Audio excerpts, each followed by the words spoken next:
Bismillahirrahmanirrahim. Assalamualaikum warahmatullahi wabarakatuh. Alhamdulillah nahmaduhu wa nasta'inuhu wa nastaghfiruh wa na'udzu billahi min syururi anfusina min sayyiati a'malina. May yahdihillahu fala mudhillalah wa may yudlil fala hadiyalah. Asyhadu an la ilaha illallah wa la syarikalah wa asyhadu anna Muhammadan abduhu wa rasuluh. Allahumma salli ala Sayyidina Muhammad wa ala ali Sayyidina Muhammad amma ba'd. Faya ibadallah usikum wa nafsi fi taqwallahi faqad fazal muttaqun. Fattaqullaha haqqa tuqatih wa la tamutunna illa wa antum muslimun. Alhamdulillahirabbil alamin. Hadirin muliakan Allah Subhanahu wa taala. Pertama, marilah kita bersyukur pada Allah. Pagi hari ini kita kembali bisa menjalankan kewajiban kita sebagai hamba, tunduk kepada perintah Allah, yakni sholat subuh berjamaah. Yang kita tahu kemarin kita belajar di kitab Riyadhus Shalihin, berjalan ke masjid yang menuju sholat itu merupakan perjalanan yang langkah-langkahnya itu dihitung sebagai sedekah. Ya, tinggal berapa langkah dari rumah kita ke masjid, itulah nilai sedekah kita. Makin jauh makin bagus, sehingga ada satu kabilah atau bani ya di zaman Rasulullah SAW yang rumahnya itu jauh dari masjid Nabi, sehingga mereka saking senangnya sholat ke masjid berencana pindah, ya, mendekatkan diri menuju samping masjid agar sholatnya itu dekat gitu ke masjid, karena jarak mereka ke masjid itu jauh. Tapi Rasulullah SAW kemudian menasehatkan kepada kabilah tersebut, ya, agar untuk tetap berada di tempat kampung, ya, nggak usah kampung itu pindah. Kenapa? Karena langkah-langkah kakinya itu nantinya menjadi saksi kebaikan di hari kiamat, ya. Saksi kebaikannya jadi banyak, masing-masing memiliki keutamaan, ya, yang jauh, yang mujahadahnya lebih besar, pahalanya lebih besar, sedekahnya lebih banyak karena langkahnya juga lebih banyak. Sedangkan yang dekat ya punya keutamaan, ya, keutamaan di mana dia perjalanan jadi lebih singkat, ya, dan kesemangatan, ya, kesemangatan dekat dengan masjid, suara azan dan sebagainya gitu ya, sehingga jarak jauh ataupun dekat selama hatinya yang dekat, ya, kepada masjid, maka sebenarnya jarak zahir itu tidak menjadi masalah, ya, kan sering ada istilah jauh di mata gitu ya, tapi dekat di hati. Ya, sehingga kalau hatinya dekat, jarak berapapun ya itu juga ikut jadi seperti seakan-akan dekat. Baitullah Ka'bah di Mekah jauh, ya, apalagi dulu kalau bayangin ulama-ulama dulu di Indonesia ini yang bisa haji ke sana, belum ada map, belum ada Google Map gitu-gitu ya, ini arahnya kemana, naik kapal nih ke lautan, beloknya bener apa enggak gitu ya. Kita yang di darat aja, ini perapatan nomor sekian, pertigaan nomor sekian, belok kiri kanan aja kita nyasar, apalagi ini laut yang nggak ada perapatan, nggak ada pertigaannya, ya. Jadi navigasinya itu ya zaman dulu pokoknya ya sudah bismillah naik kapalnya Belanda gitu ya. Ini Belanda penjajah ini kapalnya jujur apa enggak, apa di nyasar kemana juga nggak tahu. Pokoknya ulama zaman dulu itu yang zaman-zaman masih dijajah Belanda itu ya haji itu pokoknya bismillah gitu aja, berangkat nyampe mana ya tahu-tahu ya nyampe Mekah, ya, ya karena deket di hati, ya, jarak berapapun yang akhirnya disampaikan juga oleh Allah. Nah, mudah-mudahan Allah SWT juga dekatkan hati kita tuh dengan masjid, ya, yang mana ini juga menjadi keistimewaan mendapatkan syafaat, ya, di hari kiamat nanti, pada hari di mana tidak ada naungan dari Allah. Salah satunya adalah yang hati seseorang itu dekat, ya, tergantung di masjid. Berikutnya Kita lanjutkan tafsir surat An-Najm. Kemarin sampai ayat 30, ya, sekarang masuk ayat 31. A'udzu billahi minasyaitonir rajim. Walillahi ma fis samawati wa ma fil ardi liyajziyal ladzina asa'u bima 'amilu wa yajziyal ladzina ahsanu bil husna alladzina yajtanibuna kaba'iral ismi wal fawahisha illal lamam inna rabbaka wasi'ul maghfirah wa a'lamu bikum id ansha'akum minal ardi wa id antum ajinnatun fi buyut wa a'lamu bikum id ansha'akum minal ardi wa id antum ajinnatun fi butuni ummahatikum fala tuzakku anfusakum wa a'lamu bimanittaqa. Walillah, dan milik Allah lah, ma apa yang fis samawati di langit-langit, wa ma fil ard dan apa yang di bumi. Liyajziya, agar dia Allah membalas alladzina asa'u, orang-orang yang berbuat buruk, bima amilu, dengan apa yang dia amalkan. Wa yajziya, dan agar Allah membalas alladzina, orang-orang yang ahsanu, mereka berbuat baik. Membalas dengan apa? Bil husna, juga dengan kebaikan, ya. Orang yang berbuat baik dibalasnya bil husna, dengan kebaikan. Alladzina, orang-orang yang, jadi orang-orang yang berbuat baik yang dibalas dengan kebaikan itu siapa? Alladzina yajtanibuna kabair, ya, kabairul ism. Alladzina yajtanibuna kabairul ism, orang-orang yang yajtanibuna, mereka itu menghindari, ya, atau tidak melakukan, yang mencegah dirinya dari kabairul ism. Kabair itu dosa-dosa yang besar, ism itu dosa. Jadi kabairul ism itu yang besar-besar dari dosa atau dosa-dosa yang besar.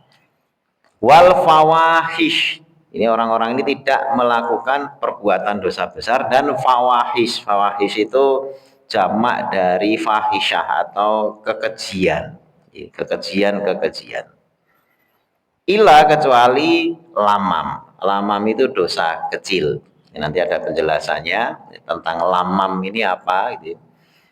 Jadi kalaupun masih mengerjakan dosa, orang-orang yang berbuat baik ini tidak mengerjakan dosa besar, tapi dosa kecil bisa jadi masih mengerjakan. Lamam itu dosa-dosa kecil. Inna rabbaka, sesungguhnya Tuhanmu ya Muhammad, wasi'ul maghfirah, maha luas ampunannya. Wa a'lamu bikum, dia lebih mengetahui tentang kalian. Id ansha'akum minal ard, ketika dia Allah itu ciptakan kalian dari tanah, ya, ketika Allah ciptakan dari bumi, dari tanah, ya. Wa id antum, dan ketika kalian itu ajinnatun, masih berupa janin. Ajinnah itu masih berupa apa? Janin. Fi butuni ummahatikum, di dalam butun perut-perut ummahatikum, ibu-ibu kalian. Ya, Allah itu tahu, bahkan tahu lebih awal, dari sejak awal sebelum jadi manusia, jadi masih jadi tanah, atau ketika di dalam perut ibu dalam keadaan masih janin. Fala tuzaku anfusakum, fala maka janganlah tuzaku, kalian merasa suci, ya, merasa suci, anfusakum, akan diri-diri kalian. Huwa, dia Allah, a'lamu bimanittaqo, lebih tahu dengan orang yang benar-benar bertakwa, ya, mana yang sok-sokan takwa, yang sok suci, dan mana yang bertakwa, itu Allah lebih tahu. Baik, ayat yang 31, ya. Allah pemilik langit dan bumi, ini sering kita ulang-ulang. Pemahaman ini penting diulang karena jangan sampai manusia itu kemudian lalai, ya, ketika diamanai sesuatu merasa itu miliknya, ya, karena gara-gara berada dalam kekuasaannya, entah itu harta, uang, jabatan dan lain sebagainya, orang itu suka lupa, sehingga ayat yang semodel ini walillahi ma fis samawat, ya. Jadi apa yang ada di langit wa ma fil ardh, dan apa di bumi itu milik Allah. Itu harus difahami dulu. Karena kalau tidak, orang lalai, orang lupa, itu terus begitu sesuatu yang memang bukan miliknya ini lepas, itu kok kecewanya besar. Ya. Coba kalau itu merasa bukan miliknya, ketika terlepas itu ya nggak terlalu kecewa, karena dari sejak awal meyakini itu bukan miliknya, itu milik Allah. Kan ada kemarin tuh ada video saya share gitu ya, ke beberapa grup tentang bagaimana manusia itu lebih takut kehilangan, ya, daripada senang mendapatkan. Gitu ya. Ini apa namanya, konsep dasar kerja otak. Otak kita itu didesain oleh Allah lebih takut kehilangan daripada senang mendapatkan. Ya, kita kan senang kalau dapat sesuatu. Misalnya dapat uang 1 juta, tiba-tiba, senang banget. Ya, rasa senangnya itu besar. Tapi lebih besar rasa itu lebih besar dengan rasa takut kehilangan 1 juta. Jadi ini ada rasa senang dapat 1 juta, ada rasa takut kehilangan 1 juta. Nah, tingkat besarnya rasa senang dan rasa takut ini lebih besar rasa takut kehilangan. Jadi kehilangan itu kekuatannya lebih besar, rasa takut kehilangannya itu, dibandingkan dengan rasa senang mendapatkan. Misalnya dapat 10 juta, ya, kehilangan misalnya cuma 9 juta, ya, rasa senangnya besar kalau 10 juta dapat gitu ya, kehilangan 9 juta ya sedih, ya, tapi rasa ketakutan kehilangan ini lebih besar, walaupun nilainya ini 9, ini 10. Itu manusia, sehingga kehilangan itu hal-hal yang apa namanya, hal dasar yang dicegah. Makanya kenapa orang itu berbisnis itu tidak semua orang punya nyali. Ya, berbisnis tidak semuanya orang apa? Punya nyali. Kenapa? Bisnis itu mesti dia ngeluarin dulu. Ya, bisnis itu ngeluarin yang namanya investasi. Investasi itu berarti kan ibaratnya kehilangan dulu. Walaupun ada janji mendapatkan. Nih kalau kamu bisnis ini, kulaannya berapa? Murah di pasar pagi situ paling cuma 10.000. Terus kalau dijual kamu bawa ini 100.000 juga dibeli. Jadi ada janji dibeli orang 100.000, kulaannya paling 5 sampai 10.000. Berarti apa? 10 kali lipat. Tapi apakah orang ini kemudian mudah untuk investasi? Enggak. Ya, kenapa? Ketakutan kehilangan itu lebih menyakitkan dibandingkan dengan kebahagiaan mendapatkan. Ya, ini karena dasarnya manusia itu memang pengen menguasai, pengen memiliki dan berada di zona nyaman dengan menguasai sesuatu. Ya. Nah ini makanya wajar, bisnis itu tidak semuanya orang punya nyali. Ketika investasi itu dianggap, duit saya hilang. Itu orang yang nggak pernah bisnis, merasa kehilangan sesuatu. Nah ketika dapat untung, ya rasa senangnya itu baru ada hiburan gitu ya. Oh ini dapat gitu kan. Nah disitulah kemudian dia berlatih untuk latihan kehilangan, ya. Jadi latihan kehilangannya itu jadi makin ketakutannya itu makin hilang, ya. Karena bener kulaan 10.000 saya jual nggak usah 100 deh, 70.000 aja masih untung ya, duitnya balik nambah, akhirnya makin berani investasi. Nah makanya godaan judi online, ya, judi online itu goda manusia. Itu di awal itu tidak investasi, Ya, orang digoda dengan tidak kehilangan dulu, tapi apa? Dikasih. Ya, jadi kan banyak itu situs-situs online, dah tak kasih modal 50.000 silakan dipasang. Nah, orang kan loh 50.000 ini dapat modal ini. Dia nggak kehilangan. Ya. Dimainin 50 slot apa itu, oh jadi 100. Dimainin dulu emosinya gitu. 100, oh jadi 500. Wah, baru setelah itu permainan yang kesekian itu dikuras, udah apa namanya, yang namanya udah deket gitu ya, udah jadi familiar, merasa nyaman gitu kan, dapat. Nah, akhirnya pada permainan kesekian kalah. Yang tadi 50 jadi 500, tiba-tiba jadi 400, jadi 300, terus habis. Tapi rasa penasarannya sudah terlanjur besar. Akhirnya apa? Dia berani invest.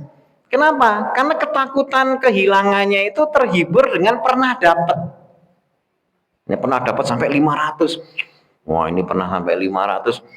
50.000 dulu aja deh gitu kan. Wah, nggak dapat.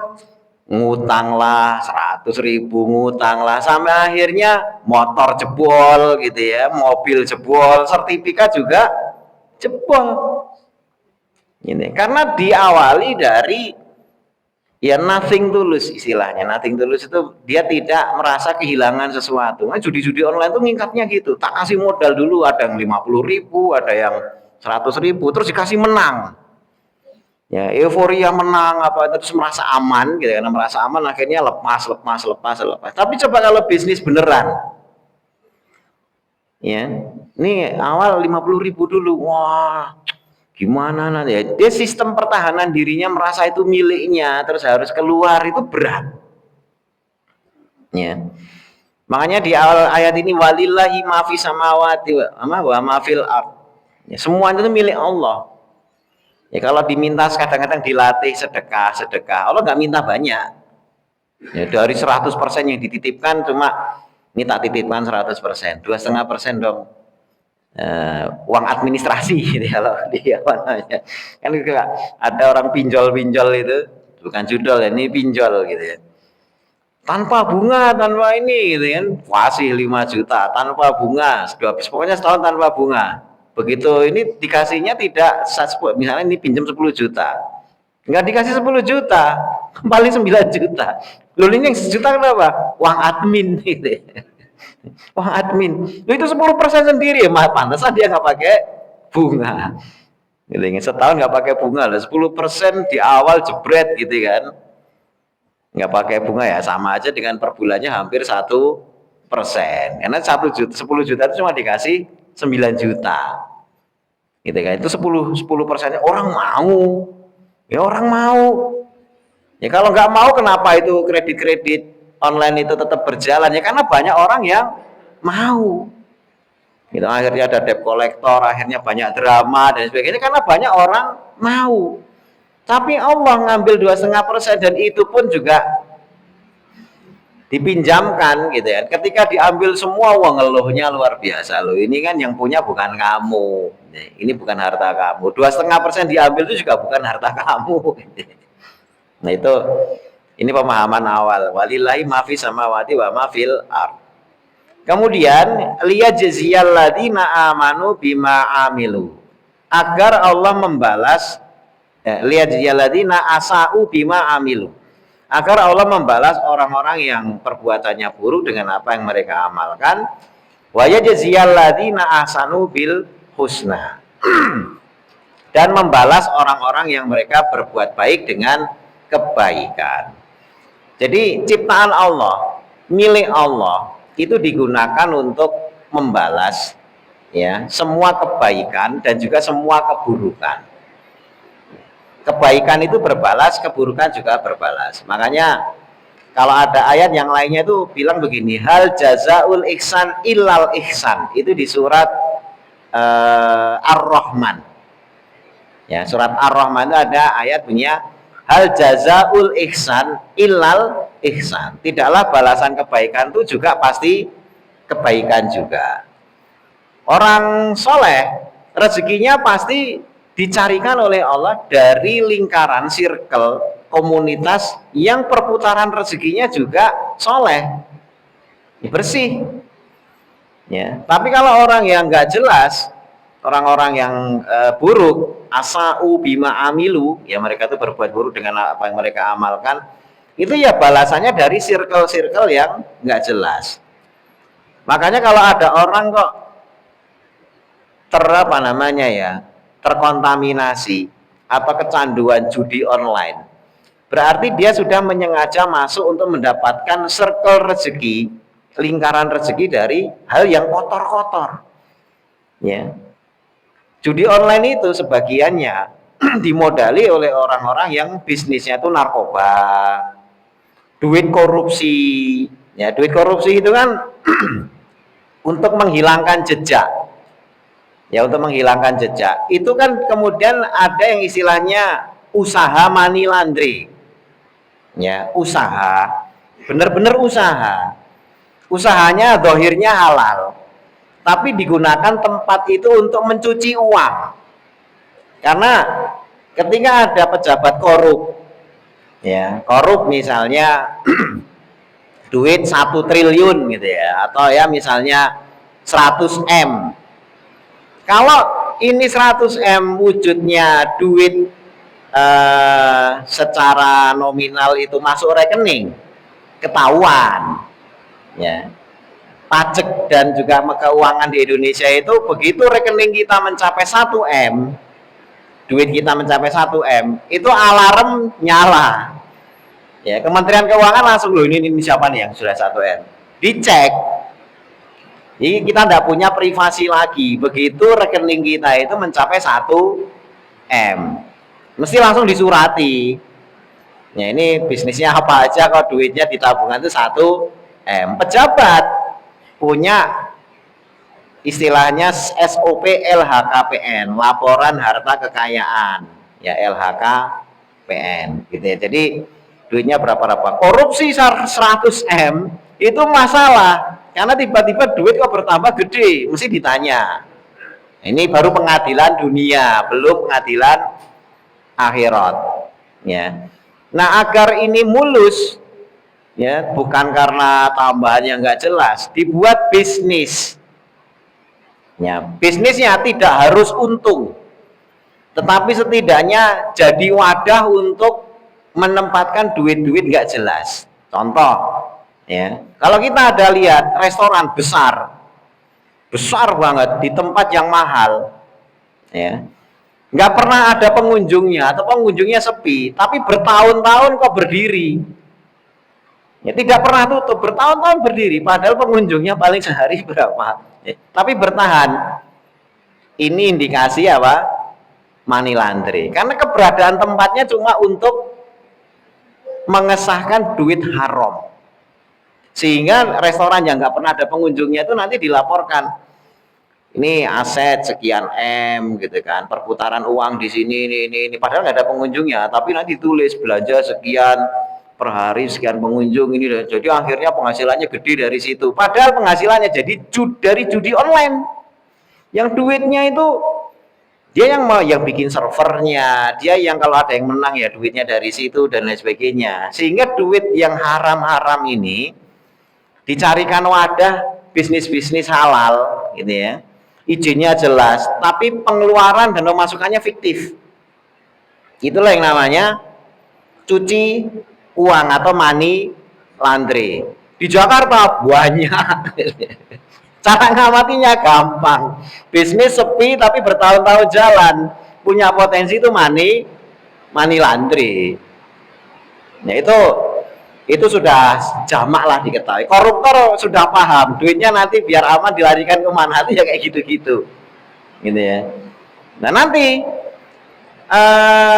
bisnis haramnya yang judi dan sebagainya itu dikendalikan di luar, servernya di luar negeri dan sebagainya. Yang jadi korban siapa? Orang-orang miskin yang punya rasa takut, wah nggak punya modal apa, dikasih modal dulu, habis itu dikeruk.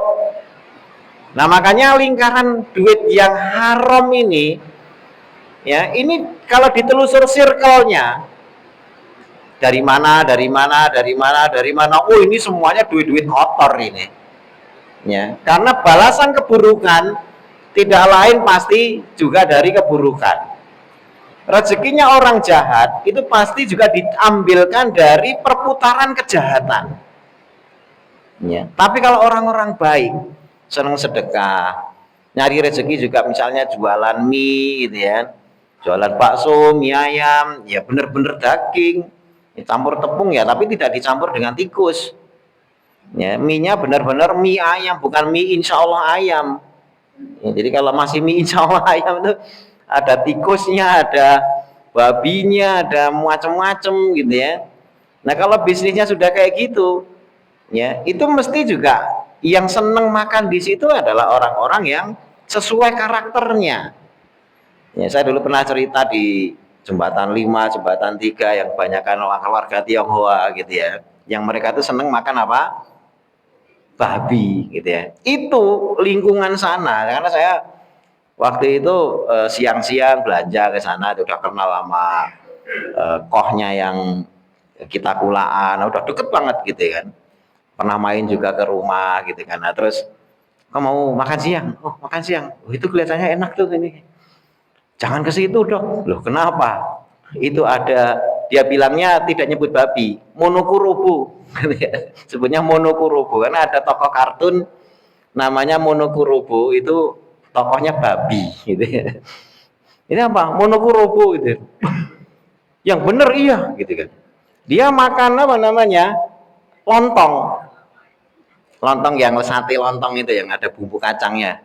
Itu kita kata dia ada babinya. Jadi jualan somai, ya ada babinya. Terus dia tunjukin tuh soto apa namanya. Termasuk maaf ini yang kemarin jadi isu besar apa restoran Padang apa. Ada babinya. Nah itu sudah dulu itu saya bisnis ini 11 puluhan tahun yang lalu gitu ya. Jangan ke sini, dia ditunjukin, jangan ke sini, jangan ini. Warteg ini dia ada satu gang itu ada warteg. Ini jangan ya dok ya, yang ini jangan, yang ujung, yang nanti cicinya tua itu orangnya ini rambutnya ini, itu yang halal, dia nggak pakai babi, dia gitu. Warteg jajar banyak itu dipilihkan sama dia yang di ujung agak jauh gitu ya. Ya menunya sama, menunya itu ya ikan, ya kangkung, ya apa gitu kan. Cuma yang ini jangan-jangan ini semuanya berbabi dia bilang gitu. Artinya apa? Yang doyan ya hanya orang-orang yang satu circle gitu kan. Jadi kalau memang menunya makan babi sebagainya, warteg yang di situ pun akhirnya menyesuaikan diri pakai apa? Babi. Kalau nggak ada yang mau makan di situ. Pasarnya pasar orang yang suka makan babi. Makanya walaupun kadang-kadang kita nggak bisa buktiin ya, saya pribadi dan juga beberapa guru-guru saya ngajari. Kalau di situ ada orang makan rame banget, tapi kebanyakan Chinese yang makan, mending jangan di situ. Mending jangan di situ. Kenapa? Itu sudah circle-nya. Ya, circle-nya itu ini orang-orang ini suka makan babi. Kok rame makan di situ? Ya, walaupun ini belum tentu ya. Ini sekali lagi belum tentu. Cuma sekedar apa? Indikator. Nah, indikator tuh, rame ya, warungnya kecil, rame banget. Cina-Cina banyak makan di situ misalnya gitu kan. Ya itu harus agak hati-hati. Ini sekedar indikator saja, belum tentu. Ya, belum tentu. Ya kadang-kadang karena kita kan juga nggak tahu gitu ya, yang kelihatannya yang makan banyak, yang pakai peci, jilbaban aja kadang-kadang berbabi, ini kita juga nggak tahu gitu. Tapi semuanya kan berusaha mencari yang makanan, rezeki dan sebagainya dari circle-circle yang halal. Makanya kalau yang orang-orang yang apa namanya, orang-orang baik mesti dijaga ya oleh Allah SWT agar tidak kemasukan hal-hal yang juga tidak baik. Makanya di sini wa yajziyal ladzina ahsanu bil husna. Tadi ada ayat hal jazaul ihsan ilal ihsan. Makanya ulama menyampaikan tips ciri khas Ramadan kita itu bisa full 30 hari atau 29 hari semangat itu dilihat apa namanya bisa full mengerjakan dari awal sampai akhir ya itu dilihat di awalnya. Kalau di awal kita ibadahnya benar, insya Allah sampai akhir akan dikasih semangat terus oleh Allah, tidak kendor. Kenapa? Karena balasan kebaikan adalah kebaikan. Hal jazaul ihsan ilal ihsan. Kalau hari pertama Ramadannya baik, maka balasan kebaikan adalah kebaikannya. Ini kebaikan apa? Hari kedua semangat. Dikasih semangat lebih bahkan.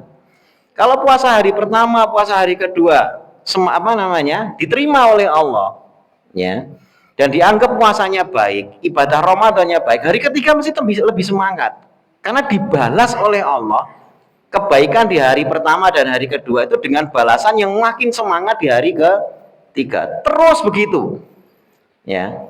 Sehingga pertanyaannya, kalau ada orang Ramadan kok semangat hanya di hari awal 1, 2, 3, seminggu, minggu kedua keok. Pertanyaannya, ikhlas nggak sih kamu ibadah? Karena kalau benar-benar ikhlas ibadah kamu karena lillahi ta'ala gitu ya, dan itu dipandang baik oleh Allah, maka akan dibalas kebaikan. Dan kebaikan itu bisa mempertahankan diri kamu untuk terus semangat sampai akhir Ramadan. Tapi kalau tidak ikhlas, amalan buruk balasannya buruk. Ya, amalan pertama mungkin cuma cari, ya cuma pengen kelihatan saja ya, mosok sih Ramadan nggak ke masjid sama sekali, niatnya cuma gitu, ya balasannya itu saja. Karena di hadapan Allah itu keburukan, dan balasan keburukan dieliminasi. Ya kayak orang lomba nyanyi baru nyanyi sekali gitu. Suaranya jelek dieliminasi. Kalau saya no gitu ya. No 3 ya udah nyingkir gitu ya. Tidak yes gitu. Ya karena balasan keburukan dijauhkan dari masjid oleh Allah. Ya, sehingga kalau kita ini pengen tetap dekat dengan masjid, perbaiki amalan-amalan kita sehingga hati kita tuh makin dekat dengan masjid. Kalau kita ingin Ramadan 30 hari bertahan dengan kebaikan, ya perbaiki dari sejak awal. Perbagus amalan Ramadan, nanti hari kedua makin semangat sampai akhirnya hari-hari terakhir yang 10 hari, ya yang terakhir dari Ramadan, itu paling semangatnya. Kenapa? Karena ini adalah balasan dari 20 hari sebelumnya. Ya, 20 hari sebelumnya itu amalnya dianggap Allah bagus, dibalas dapat 10 hari yang terakhir dengan penuh semangat, tidak makin loyo. Itu introspeksinya ke kita, nggak usah nilai orang lain. Kalau orang lain rontok ya kita doakan ya biar mereka itu dapat hidayah gitu. Tapi kita ke diri kita.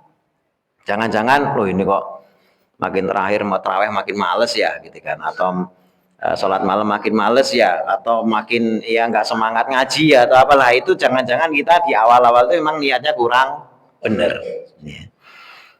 Kemudian alladzina yajtanibuna kabairal ismi wal fawahish. Ini orang yang disebut sebagai orang yang baik tadi itu adalah yang menjauhi dosa-dosa besar dan dosa-dosa kekejian, fawahish gitu, zina gitu ya.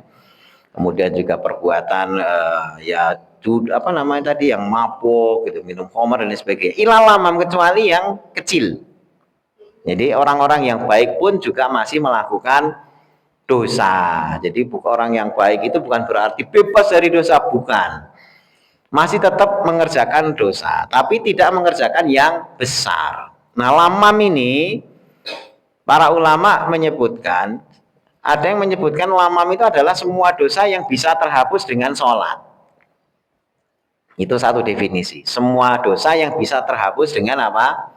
Sholat. Karena ada hadis menyebutkan wa'ad bi'i sayi'atal hasanata tamhuha. Ya, ikuti perbuatan buruk itu dengan perbuatan baik, semoga perbuatan baik ini menghapus perbuatan atau dosa perbuatan buruk. Salah satunya dengan sholat. Ya, dengan sholat dosa-dosa akan terhapus. Bagaimana orang mandi sampai 5 kali itu tapi tidak untuk dosa besar. Ya. Sebagian ulama menyebutkan atau menukil hadis ya, yang diriwayatkan, dan ini banyak jalur, bahwasanya terkait fawahis tentang zina dan sebagainya, dan terkaitkan dengan lamam. Manusia itu punya potensi berzina dari banyak jalur. Mata zina dengan lihat, ya, mulut ya dengan apa namanya, pembicaraan, omongan, tangan dengan sentuhan, kaki dengan berjalan, itu zinanya itu. Tapi semua itu selama tidak, kalau bahasanya Abu Hurairah, selama tidak khitan bertemu khitan, maka inilah lamam.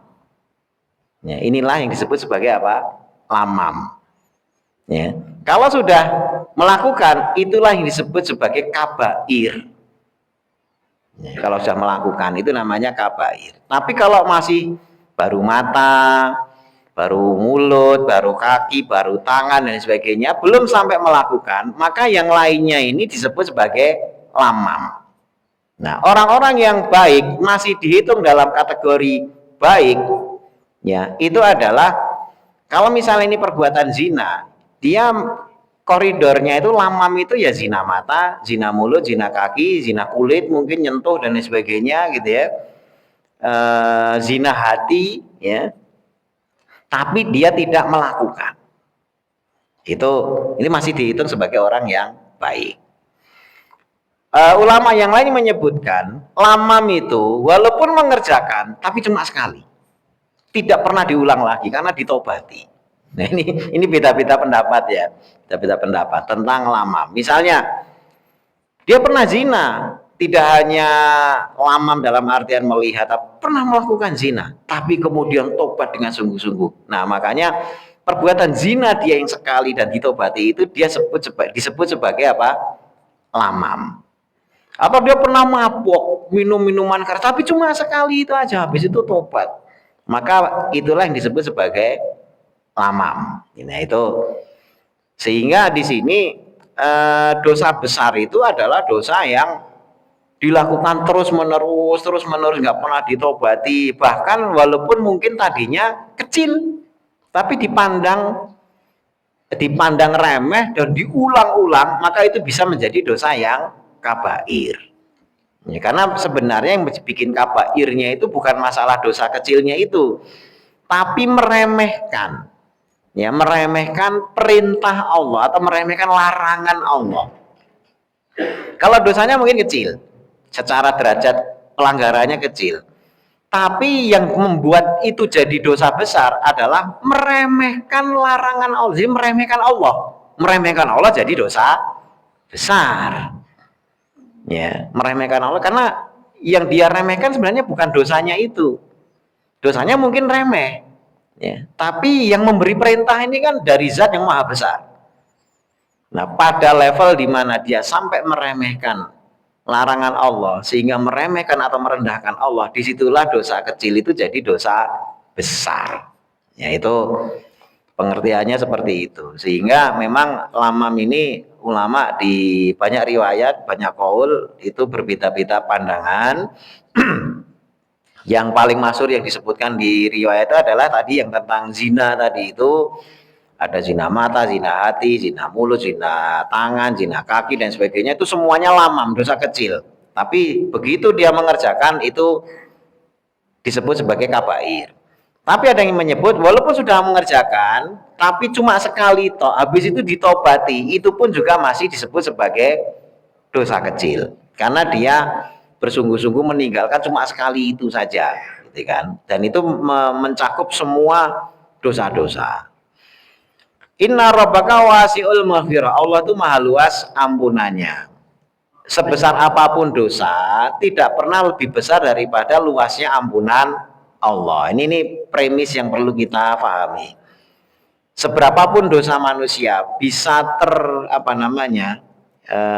bisa terlaksana. Kan kadang kita lihat ada orang itu kelakuannya sudah sedemikian rusak, maaf sudah sangat-sangat bejat gitu ya, sampai kalau di stand komedinya si Pragi itu bilang setan aja sampai istighfar gitu ya. Lihat kelakuannya, ini orang kok jahat amat ya, setan aja sampai istighfar, astagfirullah, ternyata ada orang kayak gini gitu ya. Itu saking bejatnya gitu ya. Ini saking bejatnya. Tetapi ingat, sebesar dosa apapun, sebejat apapun dosa, maghfirah Allah itu lebih luas. Itu aja dulu. Sehingga jangan sampai manusia ya itu putus asa dari ampunan. Putus asa itu terhadap dirinya maupun juga terhadap orang lain. Jadi kadang-kadang orang itu tidak mau tobat karena waduh saya udah terlanjur kayak gini ya masa diampuni. Nah ini bisikan syaitan. Ya, sehingga dia terhalang dari mau menjalankan taubat atau dia melihat orang lain. Wah kelakuan kamu kayak gini nggak mungkin Allah mengampuni, udah parah kamu dah gitu. Itu juga nggak boleh. Ya kita harus selalu membuka ruang bagi siapapun, buat diri kita sendiri maupun orang lain, bahwasanya siapapun itu masih punya potensi untuk diampuni oleh Allah. Ya, masih bisa diampuni. Ya. Bahkan makanya kan ada hadis tentang berzina dan mencuri. Ya, di mana Rasulullah SAW menyebutkan ya bahwasanya dosa yang nggak bisa diampuni itu syirik. Ya, orang tidak musyrik, orang ya dengan amalan yang sedikit, tapi dia tidak menyentuhkan Allah sama sekali, maka dia bisa masuk surga meskipun zina dan mencuri. Itu Nabi kan nambah gitu. Terus ada salah seorang sahabat bertanya, meskipun zina dan mencuri ya Rasul, masuk surga gitu? Iya masuk surga walaupun zina dan mencuri. Itu sampai diulang 3 kali. Seakan-akan dia tidak ridho. Ini orang udah zina dan mencuri masuk surga. Iya meskipun zina dan mencuri gitu kan. Sampai akhirnya sampai yang ketiga karena ditanya terus meskipun zina, meskipun mencuri gitu ya. Dijawab Rasul meskipun kamu nggak suka, tetap dia masuk surga meskipun kamu nggak suka. Karena ampunan Allah lebih luas. Kita suka nggak suka, ya Allah ngampuni mau apa? Nah, itu ibaratnya seperti itu. Sehingga kita jangan sampai memberikan batasan ya bahwasanya orang lain nggak bisa diampuni atau kita nggak bisa diampuni. Itu adalah strategi syaitan yang menghalangi orang dari taubat. Wa alamu bikum id ansha'akum minal ardi wa id antum ajinatun fi buyuti ummahatikum. Allah itu lebih tahu tentang kita. Karena penciptaan awal juga Allah. Ya, kemudian ketika sudah tinggal di bumi, ya, berkembang biaknya manusia, ya itu juga Allah tahu. Kalau yang awal itu tidak melalui janin, ya karena memang langsung diciptakan oleh Allah. Tapi berikutnya ketika berkembang biak, ya itu sudah melewati perkembangan dari janin di perut sang ibu. Nah, itu Allah SWT juga tahu, gitu kan. Makanya di sini karena Allah tahu kita dari awal, sehingga Allah tahu watak kita, sehingga Allah tahu kelemahan dan kelebihan kita. Karena sudah tahu kelemahan dan kelebihan, mesti akan dinasehati sesuatu hal. Kalau ini bahaya, Allah sebutkan bahaya, maka benar-benar bahaya karena Allah lebih tahu tentang kita. Ya seperti anak kecil gitu, main-mainan pisau apa gitu dilarang orang tuanya. Ya anak kecil belum pernah kena luka pisau. Ya, dia merasa aman-aman saja. Ya, sesuatu yang belum pernah dialami melukai, ya orang itu akan menganggap itu apa? Aman. Ya, anak kecil main pisau, lihat ini. Orang tuanya yang tahu kalau pisau itu bisa melukai, khawatir. Ya, orang tuanya khawatir, jangan main pisau nanti ini. Anaknya merasa ini asik. Ya, sesuatu yang mengasihkan, yang menghibur. Tapi orang tuanya lebih tahu kalau itu beresiko. Ya ujung-ujungnya enggak ketemu itu ini khawatir, ini seneng-seneng gitu ya. Padahal itu memang benar-benar mengkhawatirkan bagi yang tahu. Nah, banyak hal di kejadian manusia itu seperti anak kecil tadi itu. Dia merasa aman di situ, dia merasa manfaat di situ, dia merasa asik di situ. Padahal Allah SWT melihat, waduh ini si manusia ini bermain-main dengan bahaya. Ya, makanya semua aturan Allah, tidak boleh ini, tidak boleh itu dan sebagainya, itu pasti di ranah-ranah yang itu membahayakan manusia. Ya, cuma manusianya yang akalnya pendek, yang masih seperti anak-anak, merasa bermain di situ tuh asik, sehingga meremehkan, ya meremehkan peringatan dari Allah. Sama halnya dengan anak kecil yang ngambek, ngamuk ketika ditegur oleh orang tuanya main pisau. Ya, dari situ makanya sering ada ini ya istilah orang semakin tambah umur takutnya makin apa? banyak. Rasa takutnya makin banyak. Level rasa ketakutan itu seiring dengan umur itu makin naik gitu kan. Tapi kalau anak muda makin makin berani kurang rasa takutnya. Kenapa? Karena belum banyak mengalami dihantam oleh apa namanya efek dari perbuatannya. Kalau begini oh ternyata lecet, kalau begitu oh ternyata benjut, kalau ini oh ternyata benjol gitu. Kalau begini oh ternyata jadi kalau orang tua sudah pernah ngalami itu semua, jadi akhirnya kalau mau ngambil keputusan, kalau yang dimintai pertimbangan orang tua lama, ya mikir dulu. Wah jangan nanti, jangan kalau baiknya jangan, semuanya jangan kalau orang tua. Gitu ya. Ya orang tua itu gitu. Makanya ketika misalnya nikah, makin tambah tua, makin takut. Ya. Tapi makin tambah muda, makin berani. Oh, mumpung ini nikah gitu umur 20 tahun ya. Kadang-kadang di bawah 20 tahun berani nikah aja berangkat gitu kan. Karena nggak punya banyak ketakutan. Tapi begitu udah umur 30 kok belum nikah, biasanya ya dia makin punya bayangan loh nanti bekal gimana, nanti ini gimana, makinlah tahu-tahu sudah 50, udah 60 sampai akhirnya nggak pernah, karena rasa takutnya makin besar, gitu kan. Tetapi sebenarnya ketakutan-ketakutan itu sesuatu yang memang ditanamkan oleh Allah untuk satu manfaat, ya untuk satu manfaat. Selama itu terkontrol seimbang dengan harapan, ya kita imbangkan dengan harapannya, takut dan harapan atau khauf dan roja, ya. Karena semua ketakutan itu pasti di baliknya itu ada harapan. Ya, selama ini imbang maka itu sehat. Tapi kalau sudah nggak imbang itu namanya fobia. Fobia itu rasa takut yang mencegah orang melakukan sesuatu yang bermanfaat karena rasa takutnya sudah tidak rasional. Ya, jadi jangan sampai terjadi yang namanya fobia, ketakutan yang berlebihan. Takut itu sekedar mengingat saja agar berhati-hati. Nah, manusia oleh Allah SWT yang lebih tahu watak dan sifatnya, kelebihan dan kekurangannya, diberi aturan, perintah dan larangan, semuanya demi kebaikan manusia. Fala tuzaku anfusakum, kalian jangan merasa suci. Ya, Allah lebih tahu mana yang benar-benar suci dan mana-mana yang sok suci. Huwa a'lamu bimanit taqo. Sehingga istilah saya lebih baik dari dia, gitu. Ana khairum minhu, itu kalimat yang dulu pernah diucapkan oleh iblis. Ya, itu yang menyebabkan iblis kemudian diusir karena itu kalimat kesombongan, gitu kan. Hakikatnya nggak pernah tahu. Dalam hal berfatwa, ya dalam hal berfatwa itu juga sering digunakan istilah-istilah pendapat ini lebih baik daripada pendapat yang satunya. Yaitu, wah ini kok kayak sombong, bukan.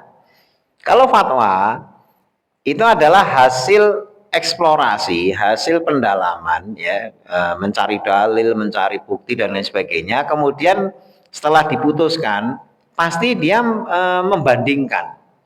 Tapi pembandingannya itu adalah ilmiah, ada dasarnya. Terus diambil satu kesimpulan bahwasanya pendapat yang ini adalah lebih baik daripada pendapat yang satunya. Tapi sifatnya adalah ijtihad. Ijtihad itu boleh jadi benar, boleh jadi apa? Salah. Nah, sehingga kalau ada istilah ini lebih baik daripada yang satunya dari pendapat fikih misalnya, maka tidak dimaksudkan untuk bersombong. Sebagaimana perkataan iblis, saya lebih baik daripada dia. Ijtihad saya lebih baik daripada dia. Itu tidak dimaksudkan untuk sifat sombong sebagaimana perkataan iblis. Ya. Dan itu penting dan itu banyak dalam istilah fikih itu banyak. Pendapatnya Imam Ahmad ini begini-begini gitu ya. Ada yang sampai berkata, saya berkata, pendapat ini adalah paling baik. Ya, misalnya gitu. Itu bukan bermaksud untuk ini tadi yang apa nama merasa suci dan bukan. Kalau fatwa beda. Ya walaupun punya potensi dia salah. Ya, tetapi makanya dalam hal istihad itu disebutkan kalau benar dapat pahala 2, kalau salah dapat pahala Semuanya berpahala karena masing-masing dicari kesimpulannya sudah dengan sungguh-sungguh, yang ngambil istimbat dalil dan lain sebagainya, sehingga akhirnya diputuskan oh ini lebih baik pendapatnya dibandingkan dengan pendapat yang satu. Tidak dimaksudkan untuk bersombong, tapi rekomendasi agar orang memilih dari banyak pendapat mana yang terbaik. Walaupun tetap sekali lagi belum tentu yang disebut sebagai oh ini pendapat yang terbaik dan sebagainya itu adalah benar. Ya, karena yang benar sesungguhnya yang hakiki adalah milik Allah. Ya. Sampai di sini ada yang ditanyakan? Ayat 32 ya. Ya, silakan.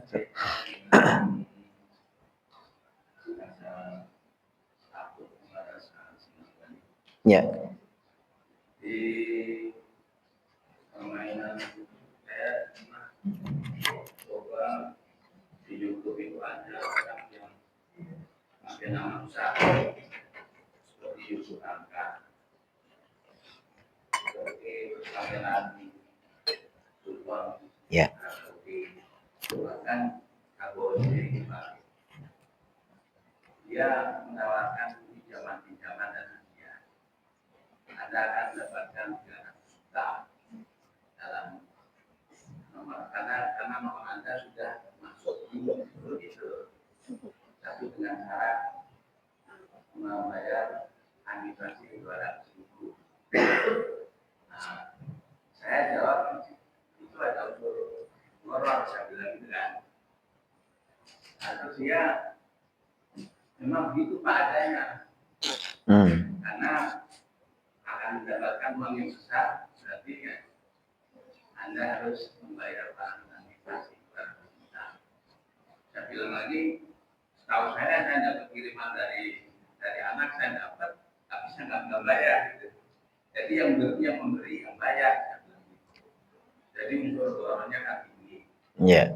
Akhirnya dia kan ada WA itu dia ngirim surat dari Departemen Keuangan. Aturannya dibaca. Berarti Departemen Keuangan sudah memberikan izin pembayaran tadi dengan surat tadi. Ini baca sendiri Bapak surat.